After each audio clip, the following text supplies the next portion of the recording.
Good evening all, and welcome. Security cameras capture some pretty unnerving stuff, and we're about to find out what they are. Be warned, a few of these stories do contain very graphic content, including stories of people who chose to exit this reality early. These stories are marked with an X in the timestamps. Viewer discretion is advised. You have been warned. But for now, it's time to get comfortable and let the darkness take control. I used to work overnight security for a property management company, which as you can imagine is nothing glamorous. My typical night involved looking at walls lined with screens and cycling through camera feeds from different buildings. Thankfully I could listen to stuff to keep me company, but I'm not gonna sugarcoat it. It was dull work. Most nights were extremely boring.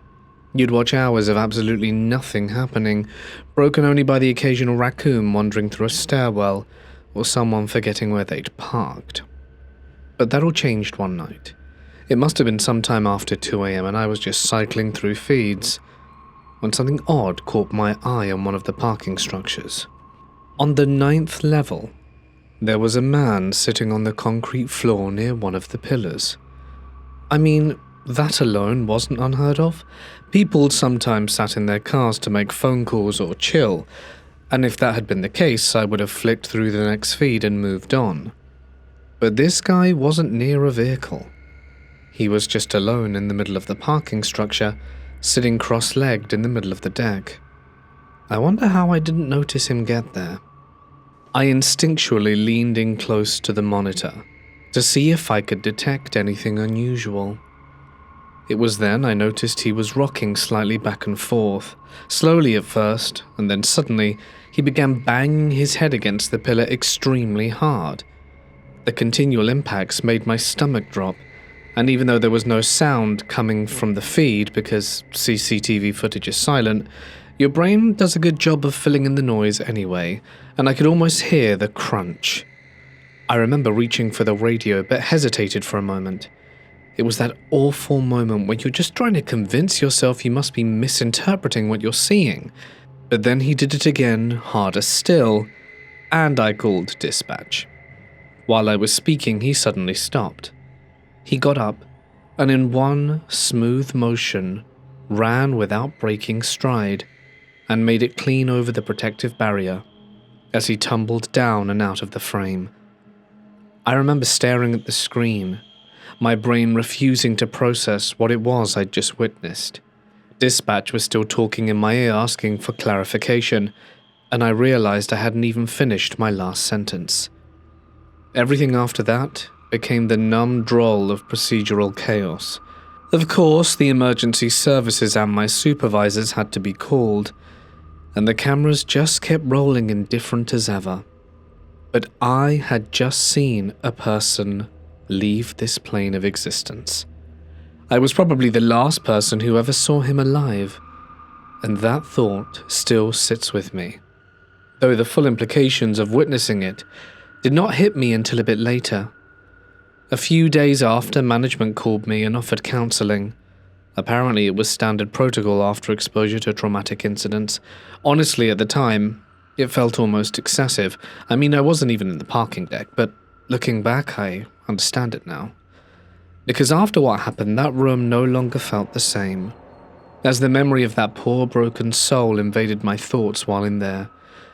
Seeing something like that changes you. I'm about to share with you one of the most freakiest things that has ever happened to me in my life.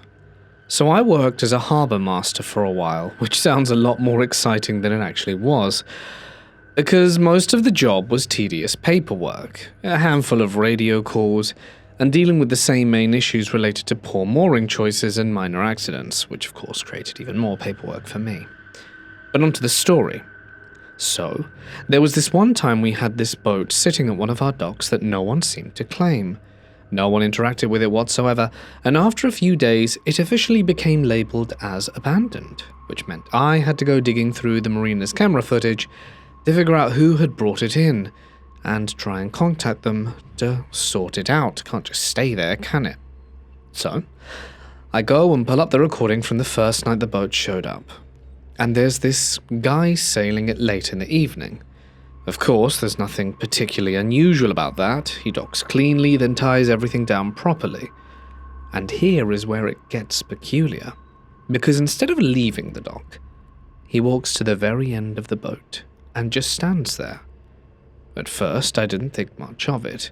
Honestly, my first instinct was that maybe he was taking a piss off the side of the boat. I mean, I've seen plenty of people do it and it was quite dark.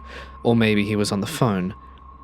But as time goes by, and the security footage rolls ever on, it's evident something strange is afoot. Because a whole hour passes and he barely moves. I kept fast-forwarding, expecting him to eventually snap out of it, but no.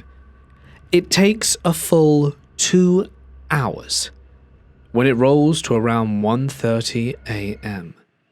And only then does he finally move. In my moment of relief, assuming he was going to leave the dock, I stare in utter horror as he confidently takes the last few steps off the boat and intentionally drops off it and into the dark abyss of water below. By that point, my stomach had already sunk, because you kind of know what you're looking at. We called it in, of course, which resulted in a swarm of search teams and patrol boats, and the whole process in an attempt to recover his remains. But they never did. The boat itself didn't offer many clues either. There was no note left behind and no forensic evidence to offer any insight as to why he'd do that. Someone suggested he was waiting for the right moment to go and had a rendezvous with a submarine to whisk him away to who knows where. I guess I'll never know for sure, though. I don't know if I'd buy that theory. Either that or he was just thinking about his life before meeting his demise in the dark depths. I don't even want to consider that. My friend used to run security for a parking garage, and he saw everything from drug deals to what he could only assume were women of negotiable affection. But one thing he will never forget was the guy that got stabbed. He was walking down the parking garage looking drunk, which is why my friend was looking at him through the monitor. From his explanation, he stops and starts yelling and flinging his arms around, and just outside of the camera's range was another guy in a hoodie and basketball shorts, doing the same kind of body language. He runs and grabs the only other person of staff to see if he should call security or the cops. When he gets back, after about 4 or 5 minutes, they are now in each other's faces, and as the other guy calls security, he sees the hoodie guy stab the other dude in the stomach multiple times before making a run for it. The next 5 minutes were traumatizing to just hear.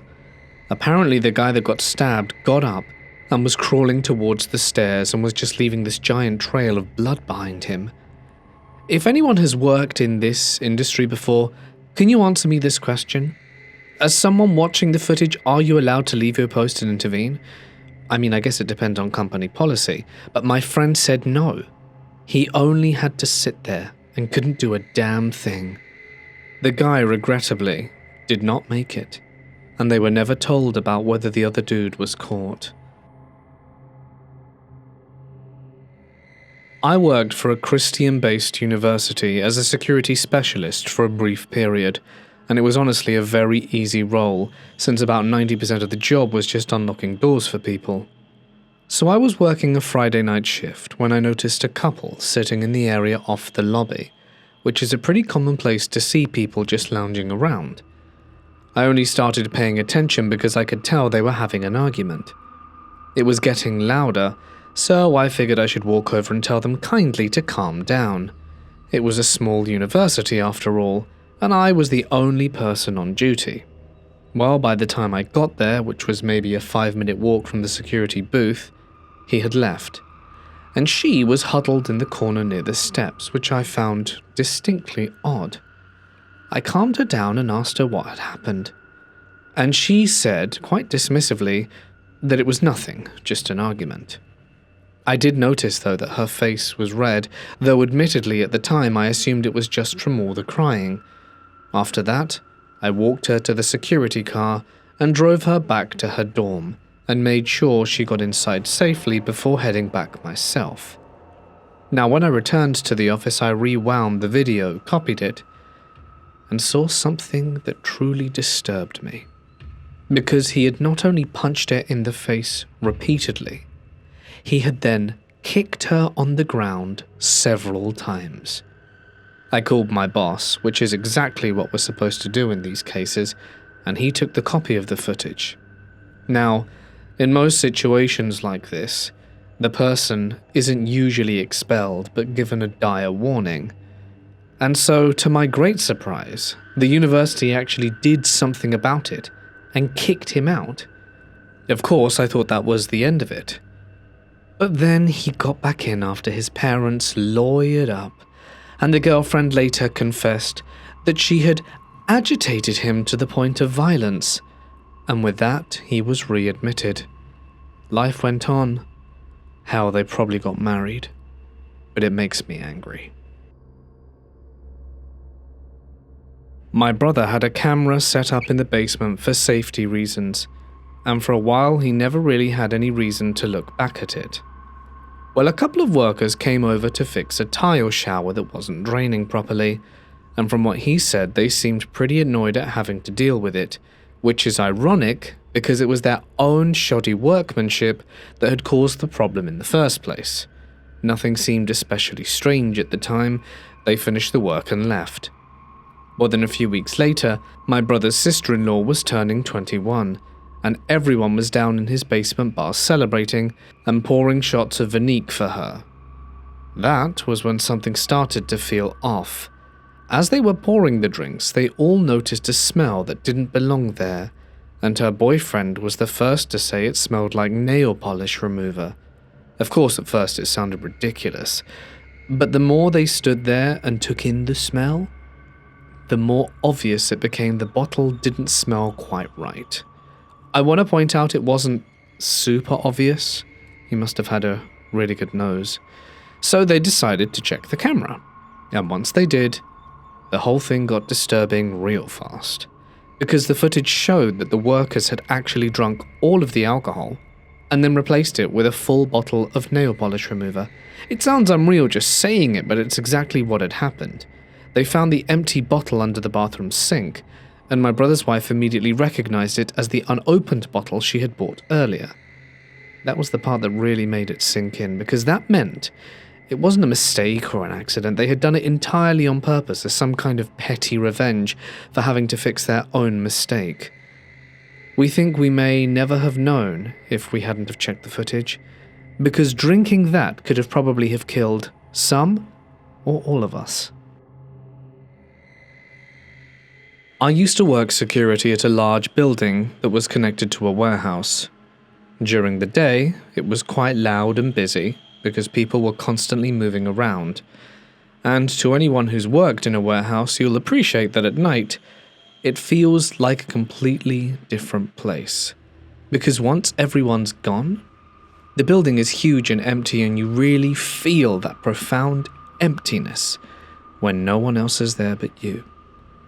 Part of my job was doing full patrols of the property. On every shift I had to do at least one, and since I worked nights, I usually did mine around 11 or midnight. This involved walking every floor, checking offices, stairwells, and the warehouse, and just make sure everything was secure.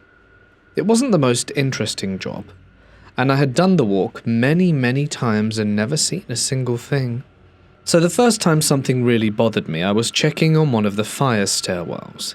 These were enclosed concrete staircases with heavy doors on each floor, and there was a camera right outside every one of these doors.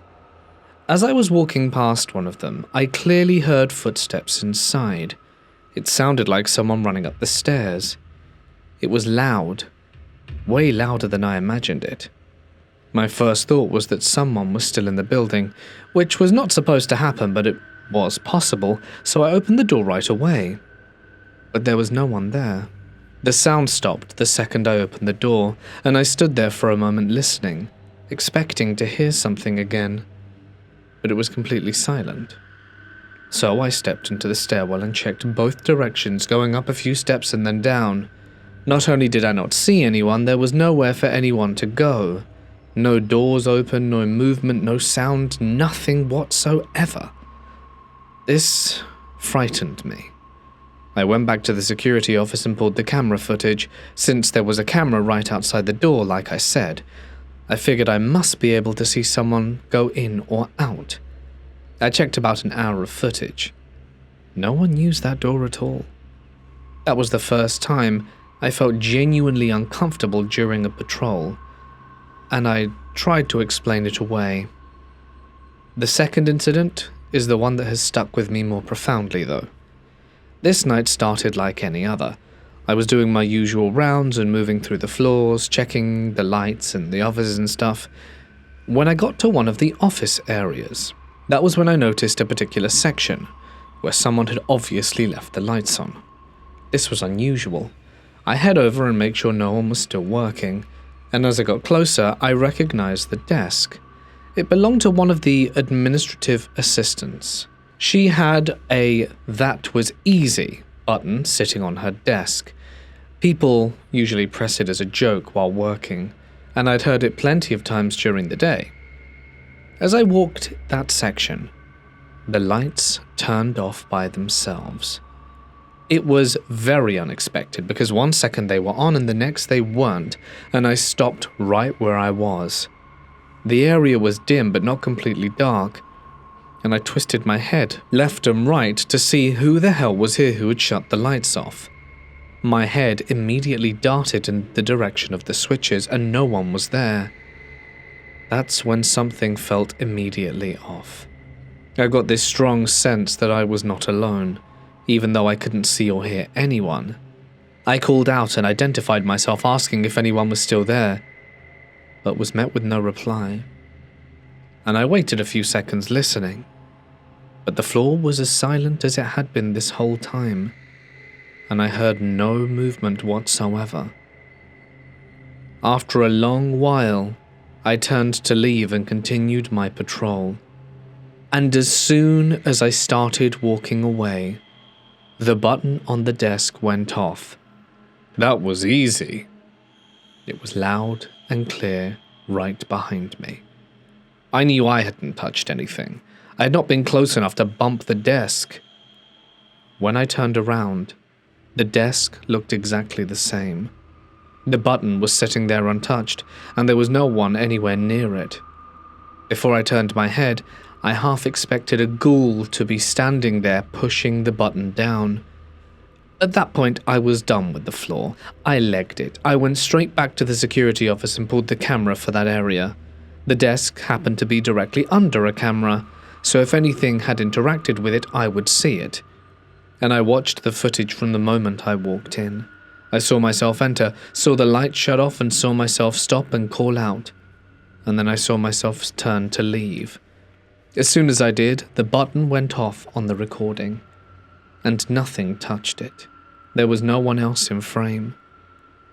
After that, I still did my patrols, but stopped taking my time and tried to be a bit faster, and avoided that area as much as I could without skipping it completely, and eventually just swapped to day shift. I worked in IT, and somehow that made me the one in charge of CCTV. I suppose because it plugs in and I was the only person who really knew how to deal with it. Well, I came in one Monday morning to find cops swarming the place. I had to pull up the footage from over the weekend to see what happened, and what I watched was pretty disturbing. Some guy got high on meth and hopped over our barbed wire fence. He struggled the whole way through it, obviously cutting himself up on the wire, but he pushed past it like a champion. Then he started trying every single door handle along the building. Luckily for us, everything was locked. After that, he began pounding on the walls and smearing blood everywhere. It was at that time that the cops showed up with their guns drawn. At that point, he pulled something out of his pocket that looked like a knife. We later found out it was actually just a house key. The guy started screaming, "Shoot me!"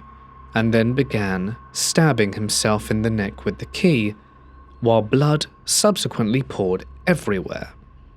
I watched the whole thing for a few minutes before one of the cops finally tased him. Thankfully, he was arrested. Apparently, he had gone through a breakup and decided to do a lot of drugs. There was a rehab center down the street from us, so I like to think he got the help he needed and is living a better life now.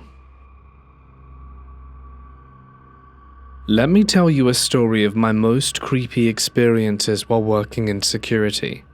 But first, context. I work in the corporate office of a large security company.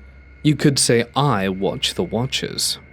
Most people don't realize that in most CCTV control rooms, there are cameras pointed right back at the operator. This is for a mix of accountability, quality control, and liability. And when something goes wrong, it's me who reviews it. And my first story begins with this quiet, dependable lady who worked security with us, in a small, controlled room filled with monitors, as you'd expect, and dozens of live feeds cycling through a warehouse complex. Now, I never met her, but when I had to work on the reports, they sure were chilling. It only came to our attention because we noticed that her incident logs were slipping. There would be frequent gaps in documentation and delayed entries, because when you work security, you have to make sure to file these in frequently. But we get it though. It's not unusual for overnights when there's not much going on, or to distract you, to really type anything up, like all clear over and over. But all the same, I had to pull up the camera and watch her. Well, at first, everything appeared normal. She would be seated at her desk, when I realized she was talking to someone. It's at that point I squint to see if she's wearing an earpiece, because she isn't on her phone, but I don't see one. She turned slightly in her chair, definitely no earpiece, and focused on one specific screen in the wall of feeds, and is talking to someone animatedly. But I can't see anyone, because the room is empty except for her and the screens. There's no one else there. I'm baffled. I watched hours of it. She would type a log entry and swiggle back to that same monitor and start talking again. Bear in mind, there was no external software installed on the machine. We checked that too. I mean, it breaks company policy if she were to do it. We didn't get a satisfactory answer from any of it. So, in order to get to the bottom of the mystery, the only thing we could do was talk to her directly. When we pulled her in and showed her the footage, the curious thing is she didn't deny any of it. In fact, she was the one who seemed confused as to why we were even concerned. She went on to tell us that her mother had started visiting her through the monitor every night since she passed away.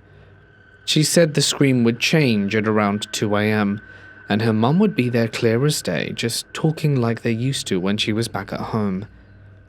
I didn't know what to say. She genuinely believed it, and even though she hadn't done anything wrong, we all found it quite disturbing. After that, the higher-ups decided it would be best if she didn't work overnights anymore. The second clip is harder to describe. It came from a firing range we monitor at midday on a clear day, with perfect footage and nothing unusual about the man who walked in alone. He showed no rush and no visible distress. He signed in at the counter, purchased a lane, and walked on through like he had done plenty of times in the past, which, in fact, he had done, which is exactly why nothing about him seemed alarming at first. He stepped into the stall, set down his bag, and methodically loaded his weapon. There was something almost mechanical in the way he moved, so calm and precisely, though I just assumed it was because he was an expert. It was at that moment that he raised the firearm to his head and left our reality forevermore. The control room operator watching the range froze for a full 10 seconds before reacting. You can actually see it in the footage, just staring at the screen and not quite sure how to process what had happened. This is the part people don't usually think about, not the event itself, but the layers of watching, the people alone in rooms staring at events that not only can they not influence in any meaningful way, but also that they cannot ever unsee. Yesterday morning, March 18th, 2026, I was working a shift in Baton Rouge as a security guard at an apartment complex. I was sitting in my trunk in the back parking lot, positioned between two vehicles. While I was there, I noticed something unusual on my dash camera. Out of the corner of my eye, I saw what appeared to be a figure standing in front of a white truck parked ahead of me. The figure resembled a dark human-shaped shadow. Its head rose just above the top of the truck's cab, but its body did not appear solid or clearly defined. Instead, it was narrow and seemed to taper downwards as though it faded into nothing, then forming distinct legs or feet. Its arms hung unnaturally low, far longer than normal, and the edges of its form were not sharp. They appeared blurred and feathered, almost as if the figure was dissolving into the surrounding darkness. It did not look like a solid presence, but rather a silhouette, made up entirely of shadow. As I continued watching, I saw the figure move from the front of the truck towards the middle, where it stopped. What made the situation even more unsettling was that I could not see it directly with my own eyes. It was only visible through the camera feed. Then, without warning, the camera image began to fade and darken, as if the signal itself was being disrupted. Concerned, I radioed the security guard on duty and asked him to come to the front. When he arrived, we spoke briefly and began doing a patrol of the property. Not long after, we both started hearing loud banging noises followed by the distinct sound of footsteps. At one point, we even heard what sounded like someone screaming from the wooded area behind the complex. He had parked his vehicle behind one of the buildings and was preparing to step out and search the area. From my position, I could see across the property, which opened up through the center past the pool area. While watching, I saw something move again, crossing the middle of the property towards the right, disappearing behind the same building where his car was parked. After completing his initial walk around, he got back into his car and continued driving along the property towards the left side. I watched him. I saw the same shadow-like figure appear again. It moved towards his vehicle and seemed to follow alongside it as he drove away. He showed no reaction and later confirmed that he had not seen anything, which only made the situation more unnerving. When he returned to the front, I got into the vehicle with him, and we conducted another patrol together. While driving through the back areas, we repeatedly heard faint footsteps and knocking sounds against various objects, yet we could not see anyone or anything responsible for them. Throughout the entire patrol, both of us felt an intense and persistent sensation of being watched. Eventually, we decided to return to the front of the property and remain inside the guard shack. Neither of us felt comfortable continuing patrols in that area for the remainder of the shift. I don't work security full-time, but I'm in IT. So whenever something happens at one of our retail offices, and this is usually for theft, mind you, I'm the one who pulls the footage and makes a copy for the police. My boss called me one day and gave me the location and timestamp to pull up the footage. So I log in, look through the footage, and look through the footage until I get to the time specified. That is when I see a woman run in. She is completely naked, barefoot with crazy hair and manic eyes, holding a pillow to her chest. And she begins yelling the store down, that aliens are chasing her, that they're right outside, and how they've been following her, and she needs to call the police before they take her back. Of course, as you can expect, all the employees freeze up in probably shock and terror. She then rushes behind the counter as if she works there and starts pacing in tight circles, whispering to herself between bursts of shouting. At one point, she presses herself against the wall and stares up at the ceiling tiles, almost like she's tracking something. And it's then that she looks straight into the security camera. I remember getting this cold feeling watching that part back, like she somehow knew someone was on the other side, and it almost felt like she could see me in those moments. Meanwhile, one of the other employees slowly dials 911.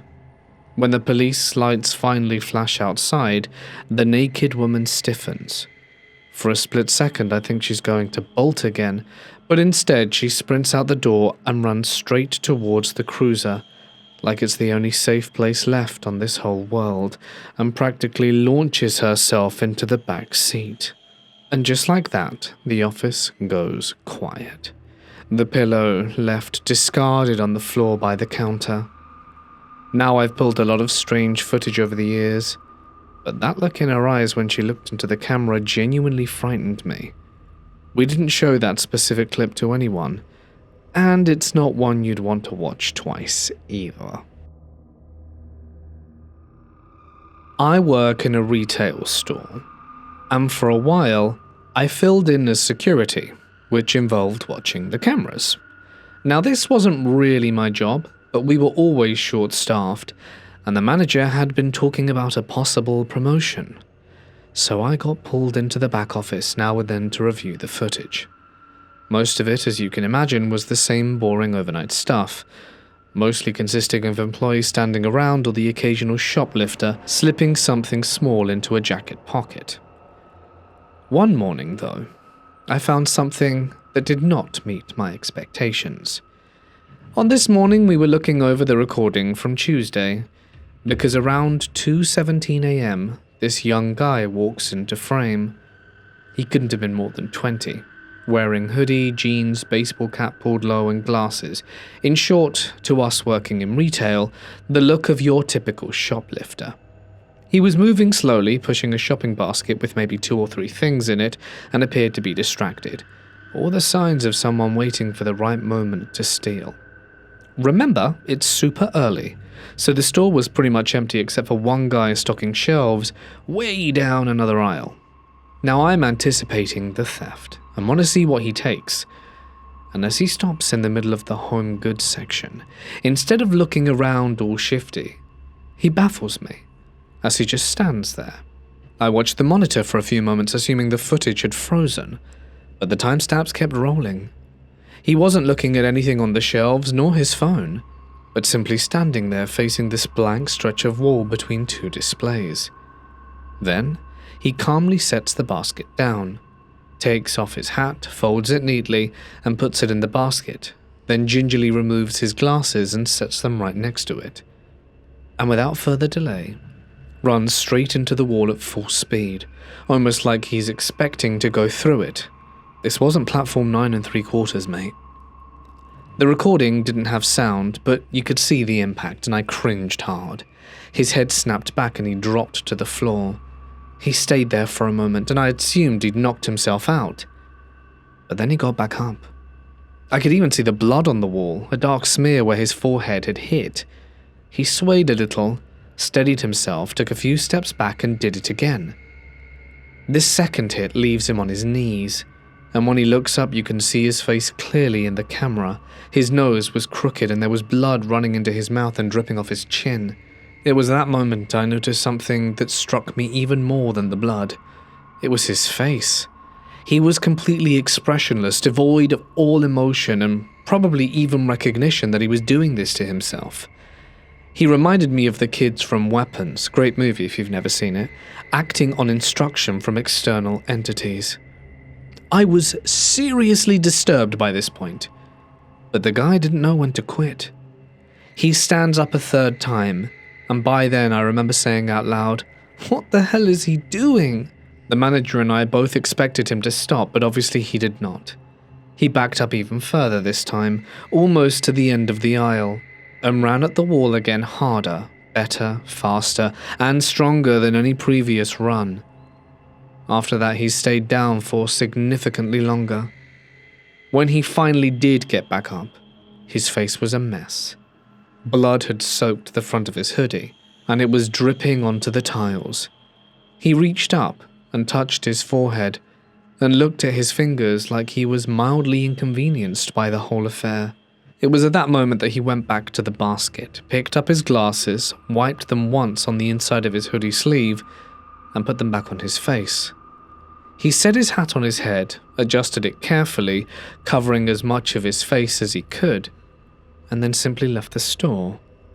We checked the rest of the footage to see his interactions to discern what may have caused this, but he didn't speak to anyone, nor did he buy anything. Maintenance had to scrub the blood off before opening, and if you know where to look, you can still faintly see the marks. I'm honestly surprised. I wonder if he thought it was drywall and that he would be able to run through it, when he was in fact running straight into solid concrete. I never saw him again after that, and we never filed a police report because technically he hadn't done anything wrong and just left it. I used to work overnight security at a mid-sized university campus, mostly watching cameras and logging anything unusual. My shift started at 11 p.m, and by 1 a.m. things were usually dead quiet, because that was the time when the student bars would have closed, and other than the occasional late-night walk back of those who got lucky while at said bars, there wasn't much else to watch. I was in the control room doing my hourly camera sweep, flipping through feeds while chatting with the on-duty patrol guard over radio. We'd usually fill the silence up with banter just to stay awake. I cycled past one of the main entrances to an academic building when for a split second I saw a guy standing right outside the door. He wasn't trying to get in, nor was he pulling on the handle. He was simply standing there, facing straight into the glass, like he was looking directly at the camera. I almost kept scrolling, thinking it was just a student who got locked out, but there was something about how he was standing that made me look back to that screen. And now the doorway was empty. I didn't say anything at first, I just stared at the screen. My buddy must have heard the silence on the radio because he asked, "You good?" I told him to come to the control room for a moment. He walked in and we rewound the feed for maybe 30 seconds. There he was again, in the same spot, still standing inches from the glass, hands at his sides, staring in. The timestamp showed 01:07:13, and at 01:07:16, 3 seconds later, the frame refreshed and he was gone. There was nowhere for him to go, no way for him to move without us tracking his movements, and yet he had simply vanished. So I pulled up the exterior camera that covers the entire walkway leading to that entrance. To our ever-growing feelings of dread, we were met with nothing. There was no one approaching and no one leaving, and I'll admit the angle wasn't perfect, but it covered enough that someone would have had to sprint unnaturally fast to get out of our view in 3 seconds, and even then it should have been a blur. We checked every nearby camera, hallway inside, adjacent doors, side exits, and of course we found nothing. No one matched his description anywhere on campus at that time. I asked my buddy if he wanted to physically check the door just in case. His answer was of course, hell no. However, protocol was protocol, and we did end up checking it about 10 minutes later together. The door was locked, and no footprints could be seen on the damp concrete outside as it had rained earlier that night, though I had my doubts there would be any there anyway. I don't really believe in ghosts, but I can't explain that away. And the campus has its fair share of stories. Maintenance staff always say how they hear doors slam in locked buildings, and motion alarms will trip in empty hallways, that sort of thing. Me, I always brush them off. Even after that night, I still don't say it was a ghost, but I also can't explain why a solid, fully formed figure appeared on camera for exactly 3 seconds and never showed up on any other feed before or after.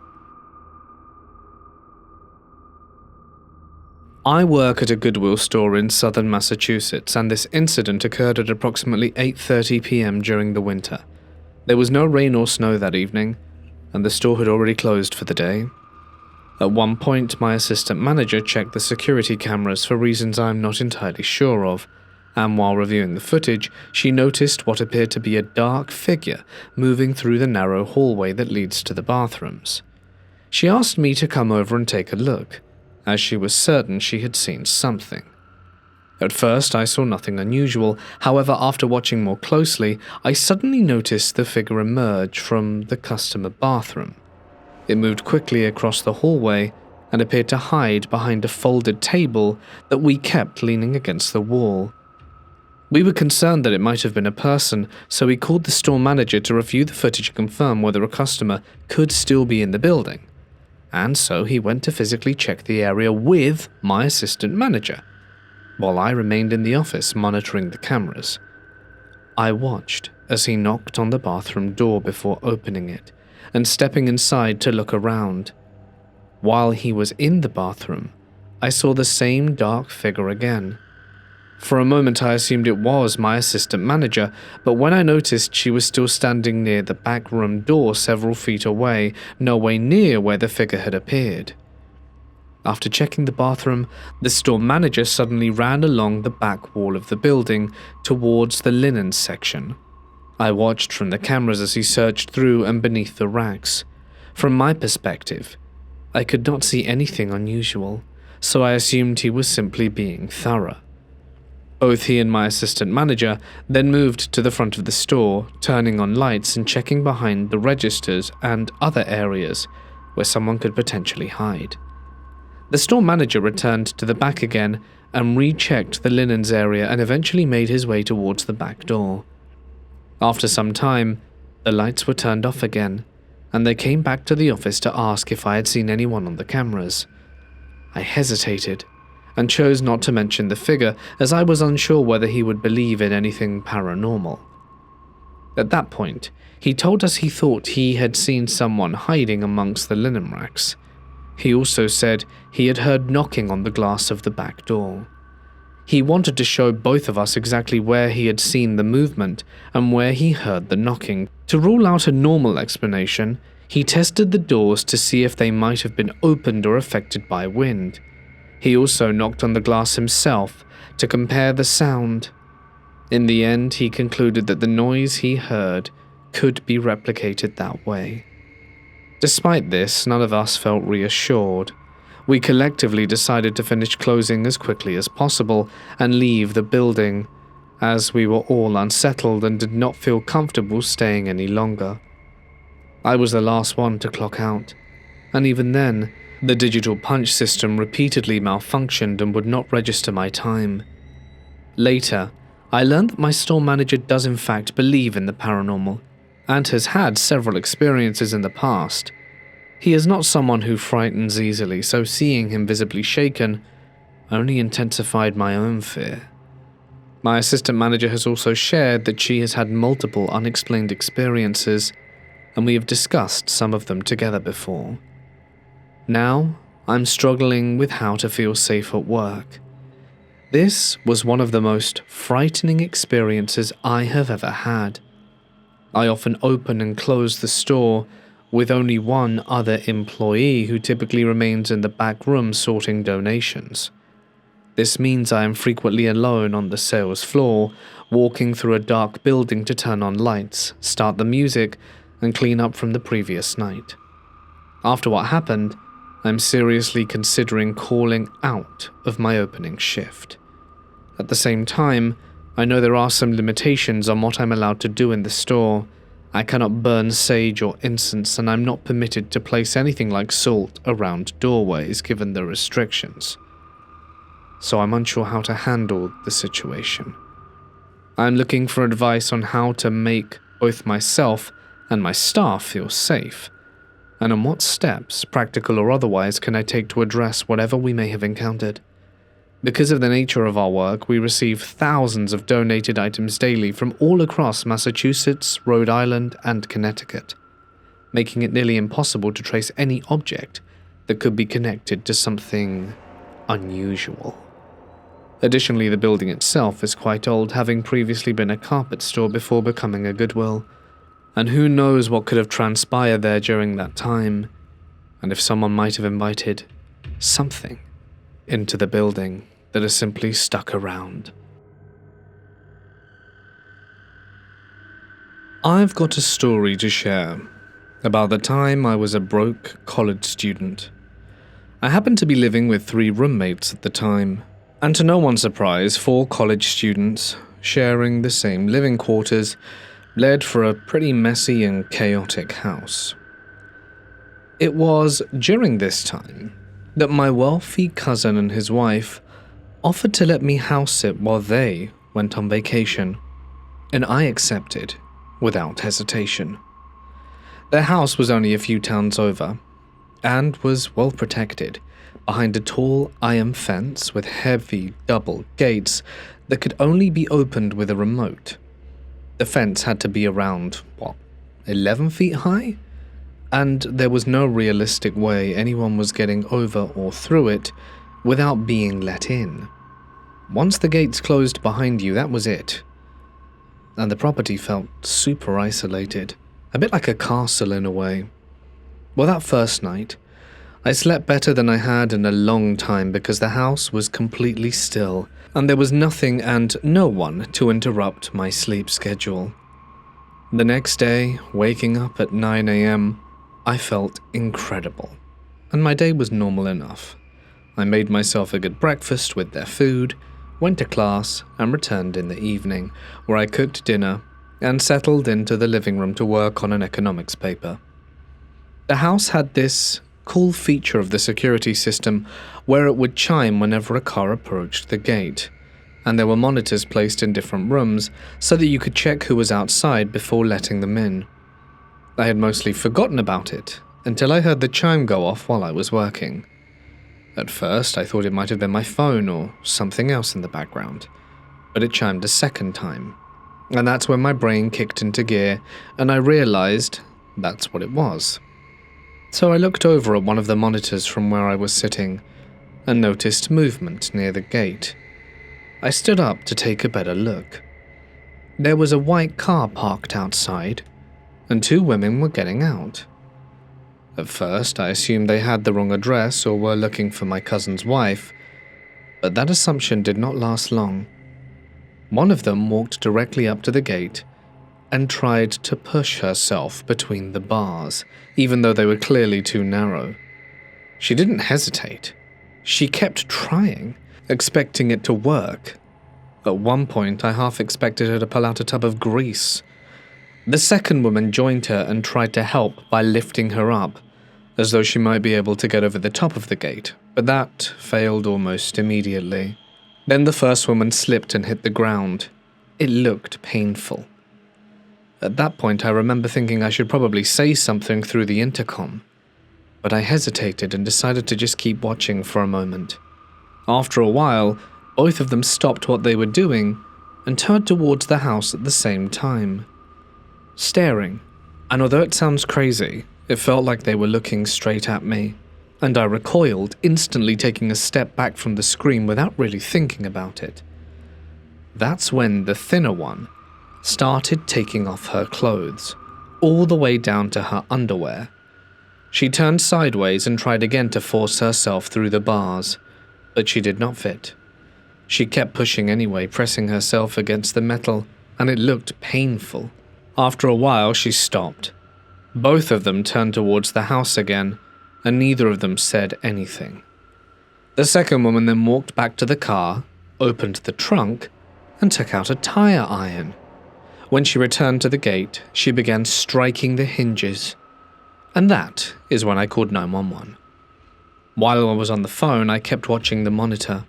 The thinner woman was no longer trying to get through the gate, and was instead standing still, just staring at the house.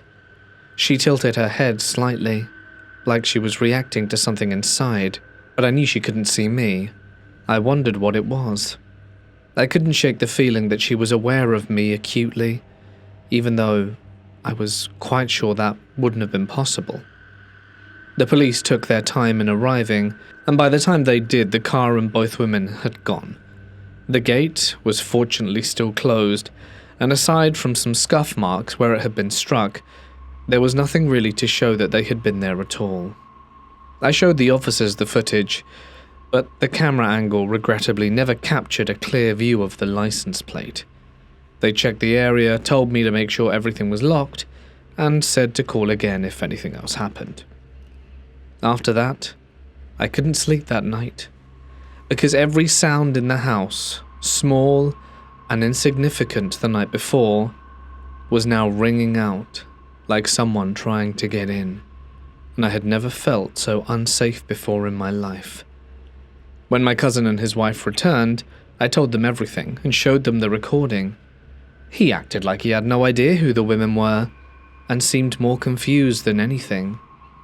His wife, though, didn't say a word while we watched it, because I did start by asking if they were old friends of hers or something. But as she stared at the screen, the look on her face was neither fear or surprise, but it was like she recognized them. Maybe not friends. Shortly after that I left, and later that summer, she filed for divorce. I used to be on good terms with the security guards at a place where I worked, and over time I got to know them well enough to hear and occasionally witness some of the more unusual incidents that came with the job. The building itself was a large 3-story retail complex located right in the middle of a busy city center. Because of its size and location, it attracted a constant stream of people from all walks of life, which meant the guards were never short on strange situations to deal with. Among the more bizarre ongoing issues was an individual who became something of a legend within the building. For a while, there were 2 seemingly separate culprits, one who would leave human waste in random unexpected places, and another who would leave bodily fluids everywhere else in the building. The guards, with their usual dark humor, nicknamed them Jack the Shitter and Wanksy. For weeks, these incidents continued, appearing in different areas with no clear pattern, and always just out of reach of camera coverage, funnily enough. Whoever was responsible clearly knew the layout of the building, and, more importantly, the blind spots in the surveillance system. Eventually, suspicion grew that both individuals might actually be the same person, and that turned out to be exactly the case.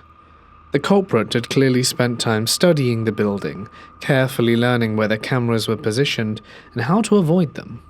He was methodical and frustratingly effective at staying invisible. The only reason he was eventually caught was because the security team decided to reposition several of the cameras without any public indication, and that small change was enough to catch him off guard.